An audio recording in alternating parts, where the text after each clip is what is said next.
Hey, beer appreciators, สวัสดีครับ. Welcome to Beer Time Story, the platform where beer and brewing knowledge is shared. All right. Today I'm very stoked about the session because we will try something brand new here. This will be the very first time that beer and brewing, are not at the center of the conversation. Let's see how it goes. For today, we will have some good burps about burger and beer, how their path overlap topic. Yes, yes, we will talk about burger. You heard it right here. One of the food that is placed near and dear to my heart. And besides enjoying it alongside delicious beer, who will think that their history can share, the similar path? It may be an, statement from my end, but let's reserve your judgment and wait until the session ends. Okay. Um, you know, the first time that this idea hit me, I knew exactly right then who am I supposed to talk to? The guy who has dedicated his life to burgers, and here's a bit of his background. He began his career in the world of media about 3 decades ago, and when he was a director of photography, shooting TV and movie commercials, he came across a project to make an American food documentary film. The dish he chose was hamburger, and that was probably when the way to the hamburger world swung open for him. He and his team literally took a road trip to taste, document, and find the best burgers across various regions of the U.S. And in 2004, the film called Hamburger America was released. The film highlights 8 rich history American family-owned hamburger restaurant to the world. Now, fast forward to the present day, there are several books about hamburgers under his name, from the historical point of view to recipes archive. Since 2018, he has been the main host of the Burger Scholar session for the First We Feast YouTube channel, educating people about all things burger. And apart from eating probably like 50,000 burgers so far, from various places around the world, last year he topped things up by opening his own hamburger restaurant in New York City with the same name of the 2004 film, Hamburger America. So please welcome our guest speaker, the Stewards of American hamburger history, George Motz. Hello. Hey, George. Hello. I know I'm getting old. I know I'm getting old when that introduction was that long. Yeah, I'll try to keep like super concise, but I can't miss a bit of some of the really important detail. That's fine. How you doing today, man? Doing great. Doing great. I know it's a good day because I'm in New York and I'm about to head to the restaurant. Yeah. So how's the restaurant, been doing, nowadays? It's been a really good time. We've been open now for about 15 months. 15 months now. A little bit over a year. A little bit over a year. And the first year we sold 500,000 burgers. So God.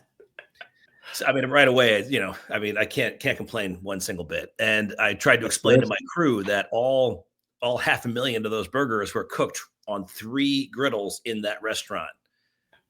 From that only just tiny spot, but yeah, it's not big. It's a good size for New York City, but it's not huge. We're not a massive hamburger factory. We have 3 griddles and 2 in the back and 1 in the front, and that produces every single one of the burgers. It's amazing. That's cool. And if I get this right, you always have this special burgers that's rotated monthly, right? Yes, what's called the monthly burger special. And it's based on, so we only have 2 burgers on the menu that are always there. It's the classic smash, which is the thin patty with, you can get it with mustard, pickle, onion, which I think is sort of the Midwestern, I call it the Midwestern trilogy for a burger. It's mustard, pickle, onion is the profile of burgers that go back way before sauces and anything else and big patties. Thin patty smash burger on a classic, toasted bun. Okay. That's it, with American cheese. The second burger we have on the menu is the Oklahoma fried onion burger. Which your signature, yeah? Right, yeah, it was become my signature because I made it once for the media, and that became, make that burger again, George. And I ended up making that at events. and did lots of pop-ups. And then during the pandemic, we sold them out of literally my window of my apartment here. Mm-hmm. And then it became the burger that was we call it the signature burger on the menu. Yeah, but the third burger we have on the menu is a rotating burger called the monthly burger special, where we bring in what I call my hamburger heroes all over the country and eventually all over the world too, to present their burger. And then we keep that burger on the menu for the month so that people can enjoy a taste of America that won't be able to necessarily get to. But I tell everybody, it's only here for a month. Once it's gone, if you want this burger again, you have to get out there and go eat it in Iowa and in Illinois and New Mexico. You have to hit the road to get that, right? Only way to do it. The best way to do it. Yeah, the best way on premise. So what is the special one for this month? So this right now we are running a special that is the Galley Boy from Akron, Ohio, from a place called Swenson's Drive-In. Swenson Drive-In. Yeah, it's a very, very straightforward 2 small smashed patties or thin patties. In between is 1 slice of American cheese. And then there's 2 sauces actually on it. On the bottom is a barbecue sauce, and on the sweet barbecue sauce, sweet smoky barbecue sauce. And then on top is a tartar sauce. Oh, interesting. All right. It's an excellent profile. It's very good. That's cool. So like before we explore today's topic, I have like 2 questions just to shoot things up a little bit. Sure. First, it's about the film, the 2004 Hamburger America. At that time when the project kind of hit you, what made you choose hamburger as the dish for that film? It was completely by accident. I used to be I was a working director of photography, DOP, shooting TV commercials, and I got a little bit bored, and I wanted to do something different. And I wanted to make a documentary film, and I hadn't really done that at all. But it seemed it was a trend that seemed to be gaining popularity because of because of access to inexpensive cameras at the time. In 2000. A bunch of cameras appeared on the market. They were basically what they called prosumer cameras that changed everything. And you could actually go and borrow or rent or buy a camera for next to nothing, and film and make an actual film. This is before HD. Actually, HD hadn't even come around yet, but just the high quality access to the camera changed everything. So I was trying to find a documentary subject, and somebody had said to me, "Oh, there's." What about food? Have you thought about food? The Food Network had just begun only, I think, 2 years earlier. And a friend of mine was saying, you should make something, make some food content for us because they needed stuff at the time. And so we started thinking about stuff to do. And I thought, why not? I had seen a documentary about the hot dog. Hot dog. All right. And it was made by a guy named Rick Seaback in Pittsburgh, Pennsylvania. And I thought it was a great documentary, a little bit simple, but fantastic, really good, really lots of information about different hot dog places in America. And I thought, why not apply that to the hamburger? Because no one had touched the hamburger. No one was making really good content or anything or any content about the hamburger. And I basically became the first to really take the hamburger seriously in America, and put it on camera. That's cool. I chose the subject randomly. It wasn't. I didn't randomly. I was a filmmaker, not a hamburger expert. But then as I started to promote the film, people would say to me, "Oh, you're a hamburger expert." I said, "No, I'm a filmmaker. I'm not a hamburger expert." And then the news started to give me that title, hamburger expert or hamburger. Whatever. All right. But then as I did more research, which the book came next, and the guidebook, which featured 100 burger spots, that became where I really began to gain knowledge on the hamburger. Cool. All right. And the second question, quick one, is like, it's definitely, this is, beer and brewing, sharing platform. About beer, where does it fit in your picture? Is it like the boost of your choice, or just curious? I don't know if you know, I love beer. I'm a huge fan of beer. I'm a big supporter of beer. I like all beer. There's bad beer out there, but even some bad beer is still good beer. Still okay. Beer is beer.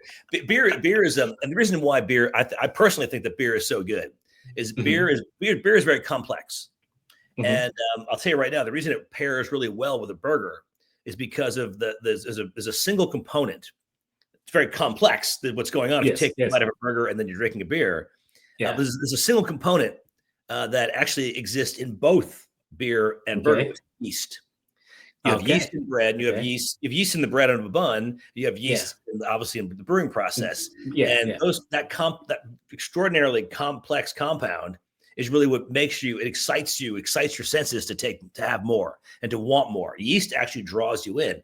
I try to explain to people whenever you take a bite of a burger, the first thing that happens is your nose hits the bun and you smell yeast. Right?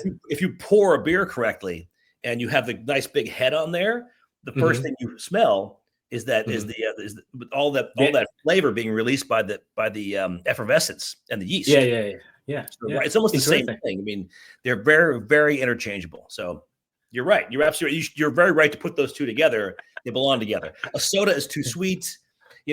Hard alcohol can be sweet as well. Maybe too boozy.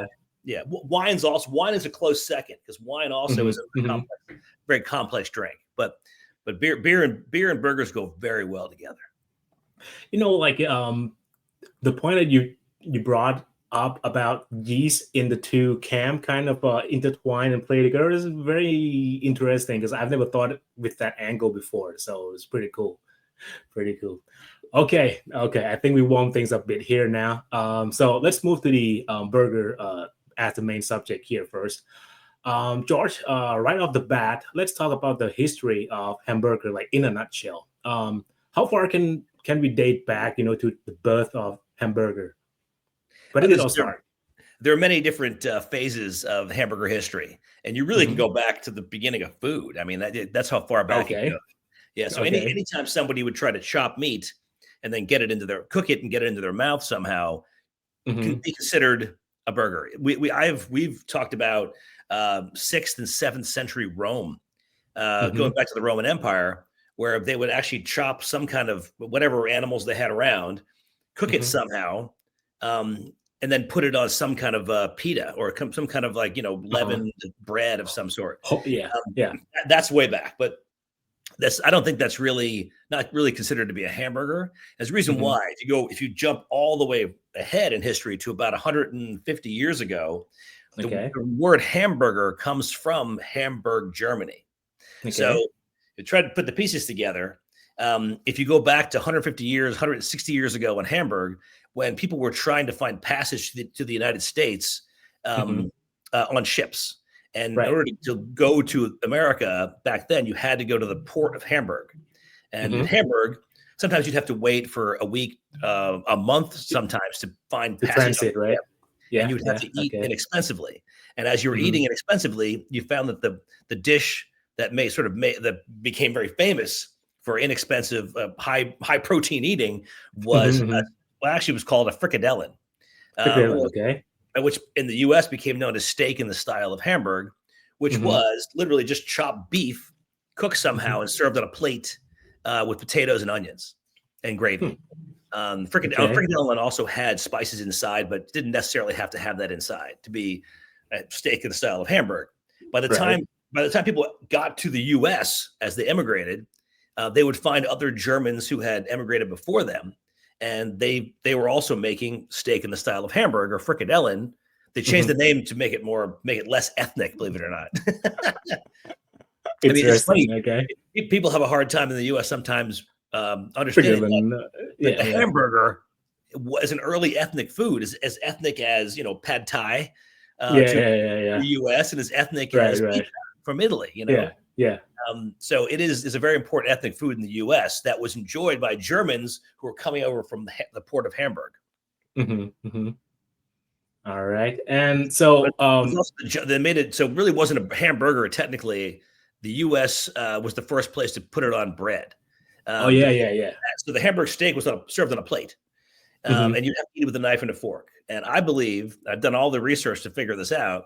That once the second generation of Hamburg steak in the U.S., people started to emigrate or migrate across the country and to find Right. farmland. The Germans wanted farmland. They moved to the Midwest. They would find themselves at state fairs.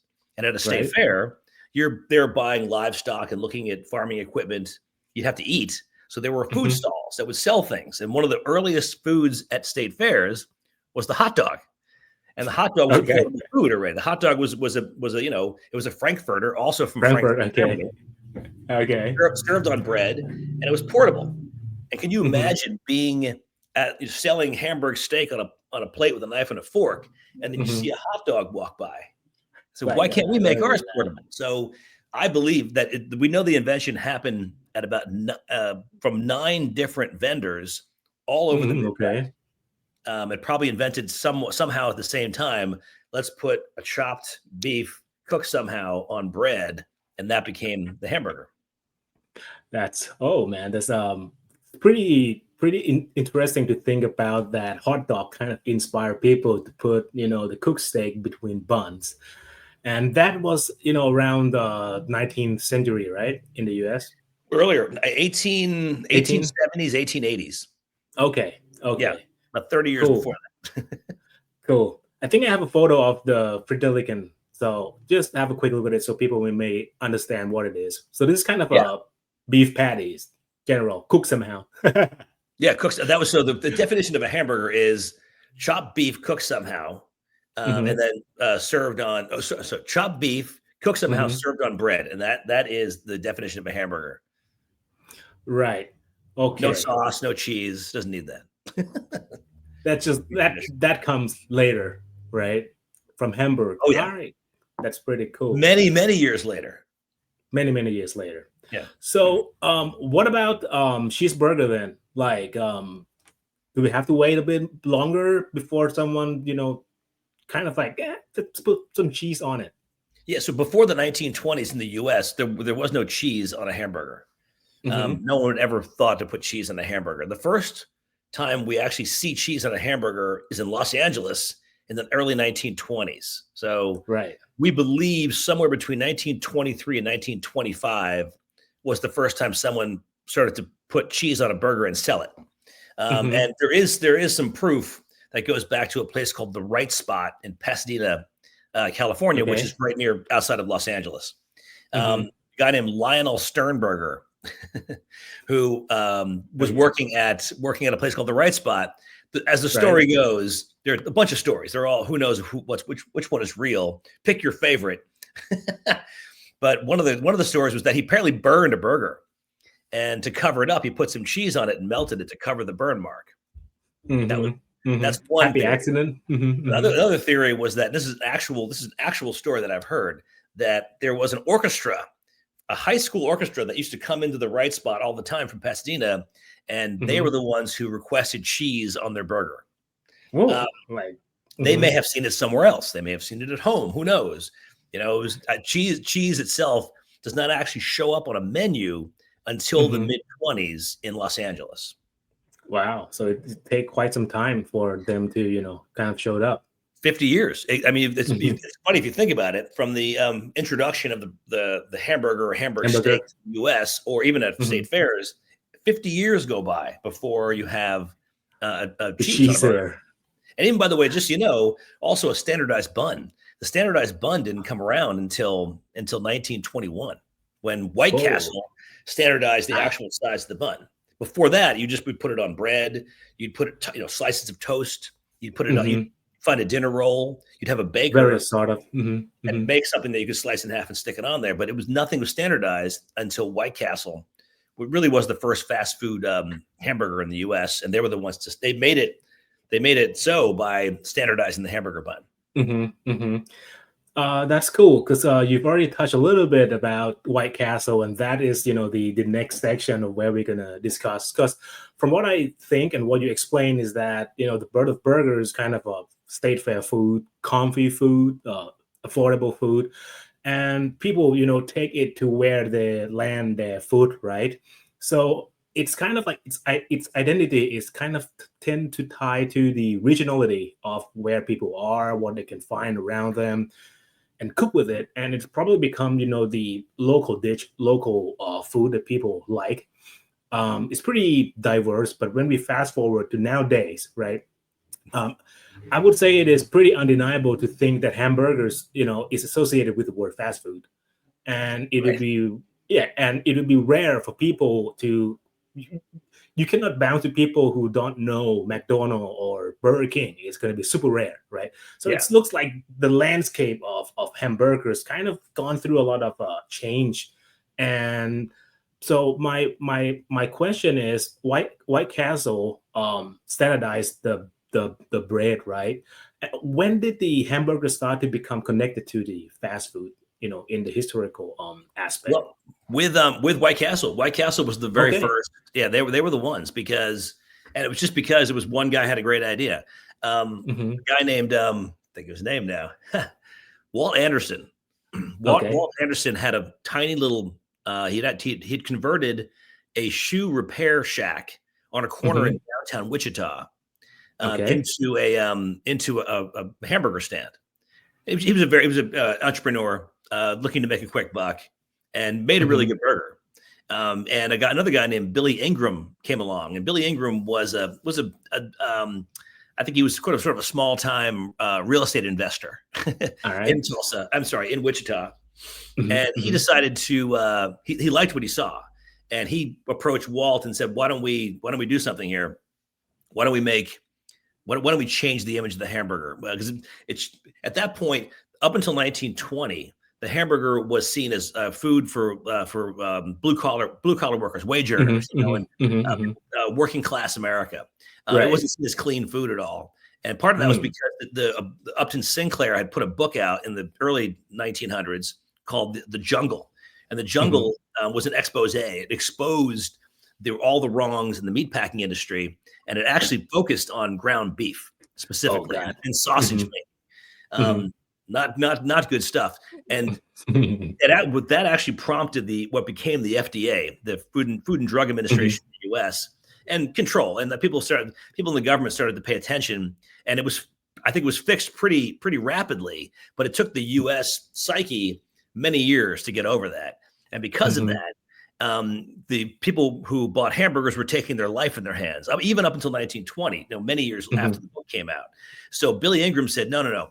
I think if we somehow explain to the people that it's a good food, we can sell not just to the wage earners of America, but to everybody. It should be Hmm. everyone's food. It's an American food. It's an American invention. Let's treat it like Hmm. that. So White Castle cleaned up the image of America, cleaned up the image of the hamburger by using the word white, which is for cleanliness, and Yeah, castle, which is clean. for strength. And those Hmm. two Hmm. things ended up propelling them into the very first fast food hamburger model. That was it. Cool. No, oh man, I mean, like this is really revolutionizing the whole scene. Oh yeah, I mean, And it became a trendy food product. Everybody mhm, tried to copy them. Still in America right. today, if you find a restaurant that has the word white or castle in it, there's Hmm. white rose and white manna, White money, white yeah, hut. yeah. If you see the word Hmm. white in a restaurant, they originally copied the model from white, Oh, okay. from the White Castle White way back in Castle. the day. Yeah. Right, right. And if I get this right, from my understanding, is that it takes quite some time for the fast food scene to actually hit the road in the U.S. Maybe probably like after World War II, when people get a better quality of life, better Right. highway infrastructures and all that, and also like what you mentioned, the White Castle or other people who try to follow their footsteps kind of offer the customer the cleanliness of their place, the food, the affordable price. So, and they also bring the burgers with them. Um, so with the rise of this American, let's say, fast food kind of burger, do you see any impacts on the overall burger pictures there? Like, are there any diminishing thing that can be seen? Oh yeah, for sure. I mean, actually, the next step you're absolutely right. The next step in the creation of the fast food model Hmm. was California, and California was Okay. very important because before when 1920, Los Angeles really wasn't much. It was a Hmm. tiny town actually. Right. Hard to imagine that 100 years Yeah, ago, yeah, yeah. LA was not, which was a tiny town. It really Hmm. was the invention and the proliferation of cars and the highway systems that made LA very, very large. And it was there where a lot of the fast food innovations began. Go back, In-N-Out 1947 or 8, somewhere in there. Oh, okay. They invented the drive-through. The idea that, I mean, there's a guy named Harry Snyder who opened In-N-Out originally in 1948. He said he realized that if someone pulls up to the window and asks for a burger, you make the burger, you give it to them. You don't know what they're going to get until they get up to the window. He said, why don't we put a talk box back there that allow us to get an order, start to make it, and then by the time they get to the window, it should be done, and you're taking the next order. He took it a step further, and he built it. One of his very first buildings, and had 2 windows and 2 griddles and 2 operators, so you could do 2 at a time. And you take one order, fill an order, one order, fill an order, and you're actually doing 2 at a time. The double drive-through. And that he actually went out to an electronics store apparently and built a talkback system. Oh, can I take your order, please? And that was actually something. God. It was amazing. We copied so many times, obviously over the last 100 years, 80 years. Sorry. Cool.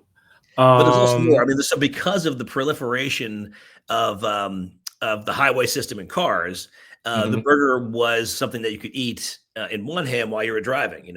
Right. Yeah. And it made the drive-in and just portable food much more popular. Yeah.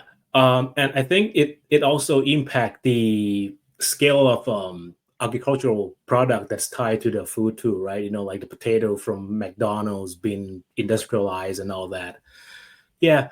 And so if we compare this rise of the fast food style burgers, and in comparison to the local one, does it kind of suppress the appearance of the local type of burger in your point of view?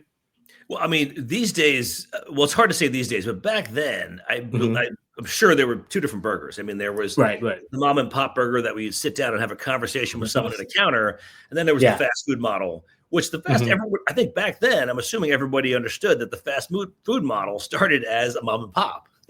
We've all know the stories of early In-N-Out and early McDonald's and Burger King. They started actually as small places, maybe not so much Burger King, but a lot of the fast food models started as one location, and it's still today. I mean, think of Shake Shack. Shake Shack started as a small shack in Madison Park in New York City, and they hadn't. I don't think they thought about. Danny wasn't thinking about expanding. Maybe he was, but it didn't look like it because he had one small shack. And it was doing a ton of business, and it was fine. But then, of course, it did expand uptown and across the country, and obviously then across the world. It's very difficult to grow a model, a fast food model, without somebody saying, "Oh, the quality's got to be going down." Which in the case of Shake Shack, I don't think it really did. I think they actually did a really good job of being, these days of being a chain that expanded without losing quality. That wasn't the case for places like McDonald's, where McDonald's and Burger King and all the big guys that came around in the really started to expand in the 60s and 70s. They kind of destroyed the hamburger's image around the world, unfortunately. And I've always said that for me, if you're visiting a foreign country, for people in that country, they believe that is an American hamburger. That's a problem. Because honestly, Shake Shack is way, way closer to a real American hamburger than anything that McDonald's or Burger King could ever produce. Completely agree. But that's good though. So we're now we jump all the way ahead to this sort of hamburger renaissance we're in the middle of right now, and what we call the better burger category. And Shake Shack is firmly positioned right at the beginning, or the beginning and the middle of that right now. It's better burger category, because I think people around the world are starting to really get a sense of what a hamburger really could be. It's not a frozen patty from McDonald's. Hey, people love the taste. I'm not going to tell people they shouldn't eat it. I mean, hey, it absolutely 100% serves a very important purpose. But as we're learning now around the world, there are better burgers. Right. There are more that, for people to discover. And when when when I kind of dreaming of this session, right, I was thinking about like, the story is pretty similar here in terms of, we pause a little bit about burger and talk about beer for a second, right? So even though Germany is not like the birthplace for beer, but it is definitely one of the, right? It's like one of the main Bavaria, all of Bavaria. Yeah, you could definitely right. Germany is included in that for sure. It's a very good point, by the way. It's from that place, many good styles from there. And again, it travels to US with the immigrants, and in US land, they kind of adapt things to whatever is available to them, right? The malt, the hops, the yeast, whatever, and then create your own style, and that becomes American light lager on the US land, right. Yeah, and those German immigrants from the Anheuser-Busch, Miller, Coors, those guys start small too, and they built their brand with with the quality and everything, and then they become nationalized, through all this expansion through the road system, and to a certain point that people really love their beer, but those mom and pops beer that were there before, they kind of struggled. Probably, I'm not really sure because of the practice that they have, the business model, or whatever. But what kind of one of the main catalysts there is the prohibition in the U.S. Right, of course, yeah. So it's like around 1913 to 30, somewhere around there. And when the prohibition lifted, the only breweries that were left there are mostly American light lager producing breweries, but Miller, Coors, and they survive, and that's become the whole scene of how people think of beer in the US and probably the rest of the world, but with other brands back then.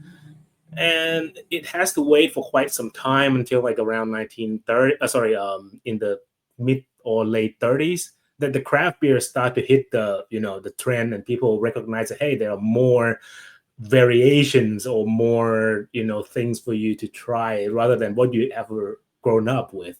So I think it's kind of a pretty similar world here. It's funny, I've never thought about that. Thank you. And actually there is unquestionably there's a parallel between burgers and beer, that and even historically, not just flavor wise but also historically. Bringing that up, it's a very good point. I might use that in my next interview. Thank you. Sure, please go ahead. Yeah, and now we look into we pass the history of the hamburgers and how it morphed itself to today world, right? The next thing is, let's talk about the non-fast food type kind of burger, the regional one that kind of resurfaced, the Renaissance era that you mentioned. Can you just talk about the regional styles burgers that kind of interesting here, just a little bit? I'll pull the map up and then we can just go from there. Just quick one. So regional burgers are very important because they clearly they speak to the regions where they come from. Perfect example with the Olive Burger. Well, not the Olive Burger. No, the loose meat sandwich from Iowa, which is actually our special next month, is very important. The fried onion burger came out of historically speaking, in 1922. People call it the Depression era burger. It wasn't a Depression era burger. Depression era burger. This actually was formed. It was invented before the Depression. It was invented during the 1922 workmen's shop workmen's strike on the railroad. And somebody was trying to find a way to extend his beef, and he put onions in the burger, and it created a legend. Predates the Depression. The Theta burger, it's so hard to, the Theta burger has a very important sauce. It's almost like we call it the mother sauce, because it's that sauce exists on so many other burgers in America, even today. But it really started right there technically started in Arkansas, but really finds its home in Oklahoma for sure. The green chili cheeseburger, because the green chili is indigenous to the state of New Mexico. Originally came over from Spain. The people the conquistadors who were ruling that part of northern Mexico, which became New Mexico, brought spice because they thought the Native American food was unbelievably boring, and that's the reason it's there. It became a slice of New Mexico, and so it makes sense that the green chili cheeseburger is there. The patty melt, technically, is funny. It wasn't really invented where you have that pointed there where Vine Pair has it. Okay. LA, but it's actually invented in started in San Francisco. Okay. Not too far. The guy who invented it moved his restaurant to Los Angeles, and so that's why it's technically it's seen as a Los Angeles burger, which is fine. The Frita clearly is because it was connected to the Cuban Revolution. Whenever Cubans were fleeing Cuba, their home country, the closest place they could go was to Miami, the port of Miami. Right. I guarantee there are more Cubans living in Miami than there are Cuba now. And I'll tell you one thing that's absolutely true is that the Frita doesn't even exist really anymore in that form in Cuba, because there's no way during the rule of Castro to find the ingredients to make a great Cuban Frita. Right. So the best ones exist in Miami right now. It survived there. Yeah. And you can go on and on and on. I mean, there's so many. The steamed cheeseburger, because it was invented outside of a silver and metalworking factory system in central Connecticut. The Butterburger, because Wisconsin is a dairy state. Of course, right? Like the steamed cheeseburger is the one that I really keen to know how it really tastes like in terms of the texture, because you steam the patty too, right? And you steam the cheese, and it's not like grill or anything. A friend of mine, Alvin Kylon, who is Filipino, he said, he said to me, I just think of dumplings. I mean, it's going to taste like dumpling meat, but it's unflavored. It's not. There's no salt or anything on there. You add that to the burger, but it is. Think of it's a very, very beefy profile, but there's no Maillard reaction. It's just this block, this sort of soft block of very beefy beef. Cool. And the other one in my mind is it's that there you are, the poached burger. Is it the restaurant name Pat's or Pete's, right? The poached burger? You have it there. Yeah. And the poached burger, right. That was from a place in a town called Tiny Town called Prairie du Chien, and a place called Pete's Hamburgers. And it was just, it goes back to the days of fairs, state fairs, where Pete would fry burgers and realized he would try to make enough to feed the crowd, and the crowds wouldn't come by, so he would pour water onto his griddle to keep them moist, and eventually became a poached burger. He realized he could just cook the meat in water, and it would still be tasty and wonderful with onion, right? I saw the clip that they have the pile. He would also cook onions on the side, or actually in the center, and all that rendered onion juice would go into the water. The water, of course, would have rendered beef fat as well. And the rendered beef fat and the onion flavor would flavor the burger. And it's a great burger. It's a very unique burger also. And very similar in a way to the steamed cheeseburger. Okay. Cool. I mean, perfect marriage. And the last one that I probably want to bring up is the deep fry burger, because people may think you deep fry the whole burger, but it's actually not, right?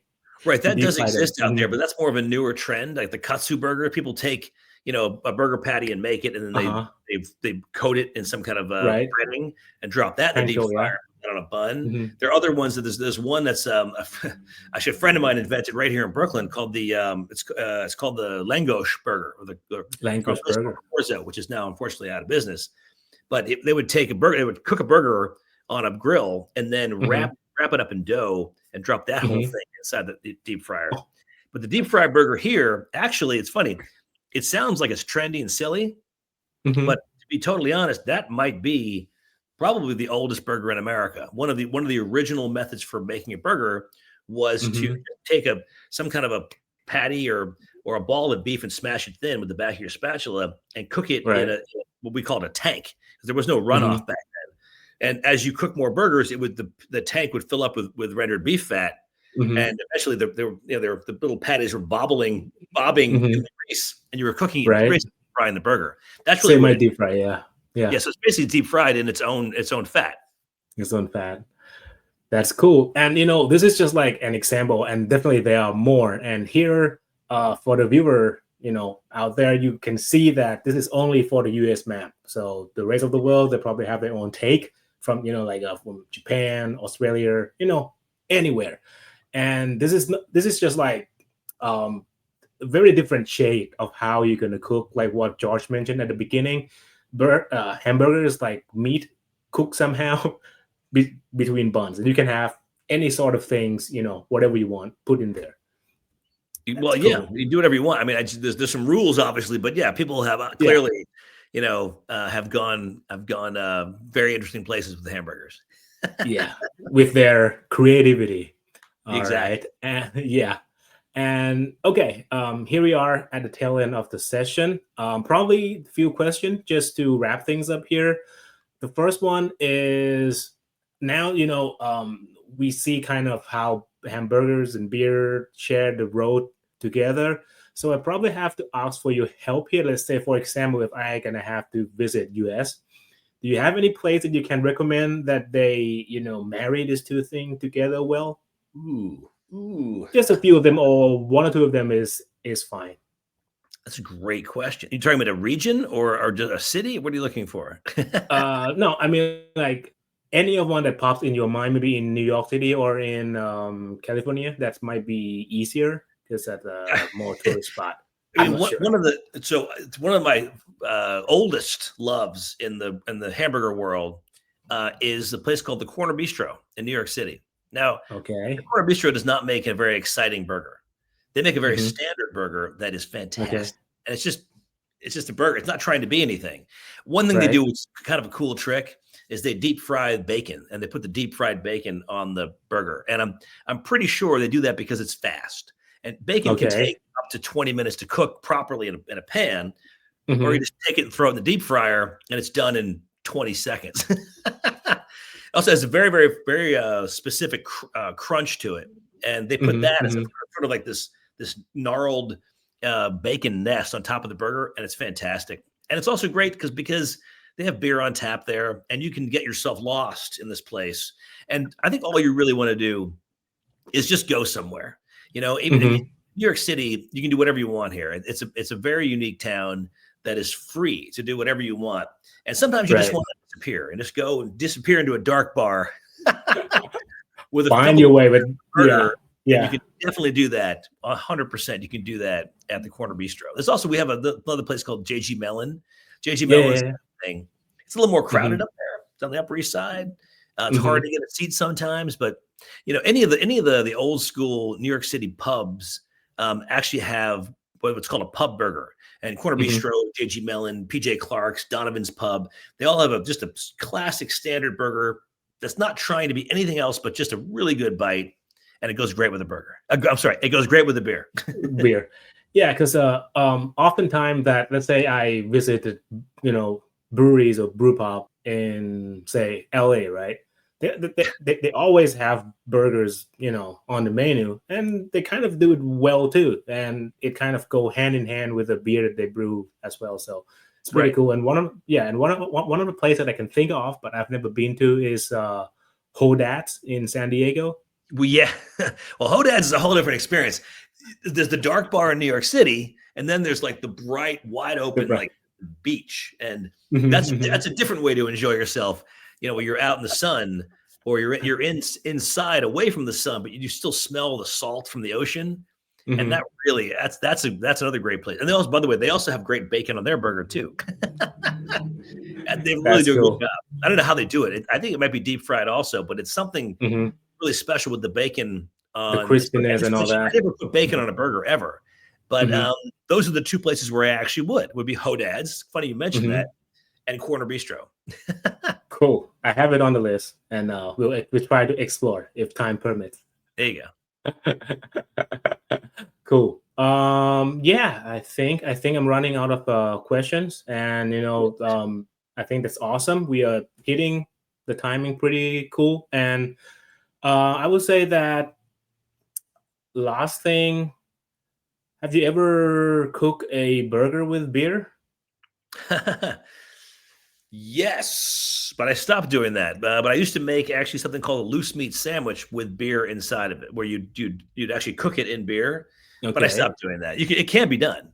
You basically crumble beef and you cook it in beer.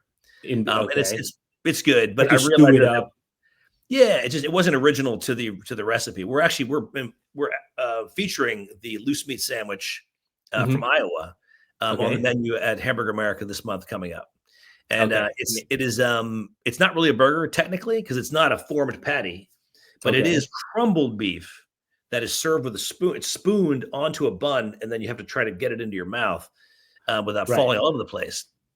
It's with sort of mustard, pickle, onion. So that profile alone makes it feel like it's a burger. The beef, the mustard, the pickle, the onion actually make it feel like it's a burger. But the original recipe for the loose meat sandwich is just crumbled beef cooked in a cooker and then served with some salt, and that's it. I was cooking it with beer. On one of my cookbooks, I did cook it with beer. You'll see, perhaps people see it out there, and you can do that, but I wouldn't recommend it anymore. It's not original. Noted. Okay. That's awesome, George. Beer cheese. Beer cheese. Okay. There's also beer cheese. Now, there's a very, very famous beer cheese sauce in America called Schweska sauce. Schweska. It was invented by a guy named Joe Schweska at the Leland Hotel in Illinois. Chicago, Illinois. Springfield, Illinois. Sorry. Yeah. Okay. And Schweska sauce is a basic German beer cheese, and it's made with beer. All right. That's what I would. That's a great cheese for a beer. It's a pourable cheese. All right. Cool. I'm hungry now, but it's too late here.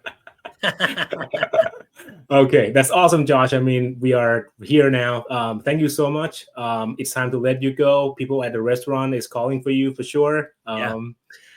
So this is the great place where we end the session. So thank you so much for joining us today, taking me and our viewer down this delicious road.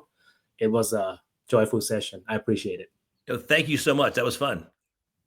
Yeah, cool. Hopefully I can visit your restaurant sometime next year. We'll see. And I will try to. We're open 7 days a week, 12 hours a day. So it's hard to miss. All right. It's very hard to miss, like what you just mentioned. Okay, cool. George, thank you so much. Take care. Okay. Thank you. All right. Here you have it.